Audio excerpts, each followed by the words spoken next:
Les quasars sont des objets fascinants qui ont été découverts dans les années 1960.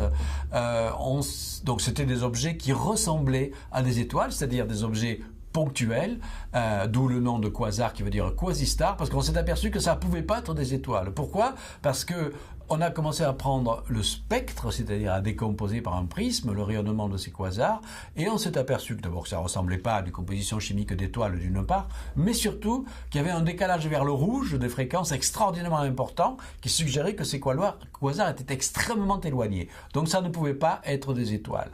Et pendant quelques années, on s'est dit, mais quels sont ces objets mystérieux? Parce qu'ils sont très brillants, mais ils sont très loin. Ça veut dire qu'ils sont intrinsèquement extraordinairement puissants. En fait, les objets les plus puissants de l'univers. Je me souviens, quand j'ai commencé ma carrière professionnelle, on était encore en train de se demander si les quasars, c'était bien des noyaux de galaxies dits actifs. On sait que les galaxies ont des structures, et en particulier un noyau central plus ou moins brillant. Notre galaxie a un noyau qui n'est pas particulièrement brillant.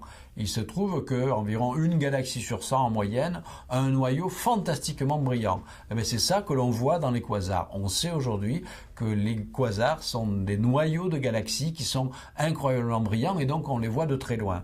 Et donc dans les années 70, je me souviens avoir participé à ma seule campagne d'observation astronomique, parce que par ailleurs moi je fais de la théorie, où on prenait des très longs temps de pause de quasars pour essayer d'espérer voir apparaître enfin au bout de plusieurs heures des petites structures autour du quasar qui seraient par exemple les bras d'une galaxie spirale dont le quasar est le cœur. Et depuis aujourd'hui, on a acquis la certitude que les quasars sont bel et bien des cœurs de galaxies actives. Alors pourquoi c'est actif?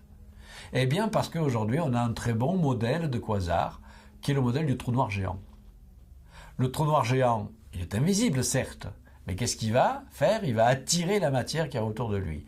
Il va attirer des étoiles, il va les casser en morceaux, ça va produire énormément d'énergie. Il est entouré de grands disques de gaz, le gaz va tomber dans le quasar et va émettre également beaucoup d'énergie. Et c'est comme cela qu'aujourd'hui on modélise les quasars, des phénomènes liés à des trous noirs géants qui produisent en fait une énergie sortante par la matière qui tombe dedans en grande quantité, une énergie phénoménale. On estime que l'équivalent de plusieurs masses solaires tombe chaque année dans un trou noir géant pour expliquer l'énergie produite par ces quasars.